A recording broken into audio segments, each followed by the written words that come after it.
हलचल TV network और आप देख रहे हैं हलचल टीवी न्यूज। हर हलचल पर नजर, हर हलचल की खबर। नमस्कार दर्शक मित्रों, हलचल टीवी न्यूज़માં આપનું હાર્દિક સ્વાગત છે। હું છું આપની સાથે બકુલ પટેલ।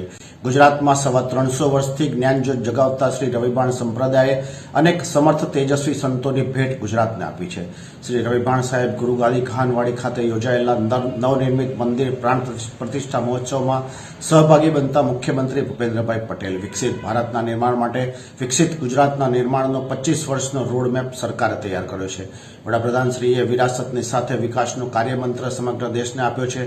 મોદી સાહેબની ગેરંટીના રથ દ્વારા વિકસિત ભારત યાત્રા દરમિયાન લોકોના ઘર સુધી યોજનાના લાભો પહોંચાડ્યા છે। ગુજરાતમાં વિકાસની હેલી ચાલી રહી છે। એક સપ્તાહમાં વડાપ્રધાનશ્રીની ઉપસ્થિતિમાં 1.10 લાખ કરોડના કામો ગુજરાતને મળ્યા છે। આ પ્રસંગે મુખ્યમંત્રી ભૂપેન્દ્રભાઈ પટેલે જણાવ્યું હતું કે કબીર સાહેબના સાધના દર્શન અને વિચારધારાને ઝીલીને ઝળહળતો શ્રી રવિભાણ સંપ્રદાય સવા 300 વર્ષથી જ્ઞાનજ્યોત જગાવતો સમગ્ર ગુજરાતમાં ફેલાયેલો છે। આ સંપ્રદાય અનેક સમર્થ તેજસ્વી સંતોની ભેટ ગુજરાતને આપી છે, જે પૈકી કહાનવાડી ખાતે 200 વર્ષ કરતાં પણ વધુ સમયથી રવિભાણ સાહેબની ગુરુગાદી સેવારત રહી ધર્મની સાથે સમાજ સેવાનું ઉમદા દાયિત્વ નિભાવી રહી છે।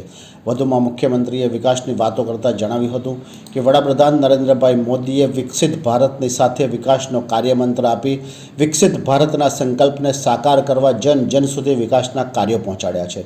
વડાપ્રધાનશ્રીએ તેમના કાર્ય દ્વારા વિકાસના કાર્યો છેવાડાના માનવી સુધી કેવી રીતે પહોંચાડી શકાય તે દેશ અને દુનિયાને બતાવ્યું છે। ગુજરાતમાં વિકાસની હેલી ચાલી રહી છે। છેલ્લા એક સપ્તાહમાં વડાપ્રધાનની ઉપસ્થિતિમાં રૂપિયા 1.10 લાખ કરોડના કામો ગુજરાતને મળ્યા છે। વિકસિત ભારતમાં એક પણ વ્યક્તિ વિકાસથી વંચિત ન રહે તેની ચિંતા કરતી આ સરકારે વિકસિત ગુજરાતના નિર્માણનો 25 વર્ષનો રોડમેપ તૈયાર કર્યો છે। ગુજરાત આજે તમામ ક્ષેત્રે આગળ વધી રહ્યું છે। લોકોની જરૂરિયાતને સમજી સરકારે ગામ અને શહેરનો વિકાસ થાય તે માટેનું આયોજનબદ્ધ કાર્ય હાથ ધર્યું છે। વિકાસની આ પરંપરા સુઆયોજિત રીતે આગળ વધે તે માટે સરકાર કટિબદ્ધ છે। આણંદ નગરપાલિકામાંથી મહાનગરપાલિકા બનતા હવે તેના સર્વાંગી વિકાસને પણ વધુ વેગ મળશે તેમ જણાવ્યું હતું।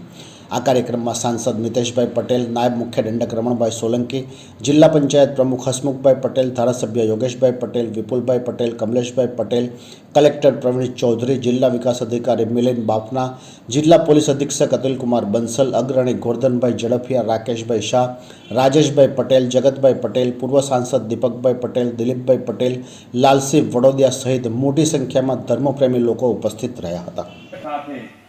આપણો સૌનો સાથ, સૌનો વિકાસ, સૌનો વિશ્વાસ અને સૌના પ્રયાસથી જે વિકસિત ભારત છે એ વિકસિત ભારત બનાવવા માટેનો જે સંકલ્પ છે વડાપ્રધાનશ્રીનો, એ વિકસિત ભારતના સંકલ્પ માટે આપણે વિકસિત ગુજરાત અને વિકસિત ગુજરાત બનાવવું છે તો આમણી થઈ છે।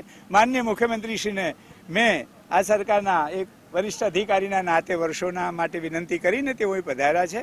આ તો ધર્મ કાર્ય હતું, આજે લોકસેવાના કાર્યોનું માન્ય મુખ્યમંત્રીશ્રીના દ્વારા બહુ મોટી સંખ્યામાં લોકાર્પણ થયું છે। એ પણ અમારે માટે આનંદની વાત છે। રાજ હો, ધર્મ હો, લોક હો, બધા સાથે મળીને કામ કરીએ એનો એક દિવસ ઉજળો હોય છે, એનો સમય પણ ઉજળો હોય છે। આપણે અને આપ સૌ પધાર્યા, આપના થકી અમારી વાત કરતાં અમારી સેવા છેક સુધી પહોંચે, અમને પ્રેરણા મળતી રહે, એ માટે આપ સર્વનો આભાર। ये है हलचल टीवी नेटवर्क और आप देख रहे हैं हलचल टीवी न्यूज। हर हलचल पर नजर, हर हलचल की खबर।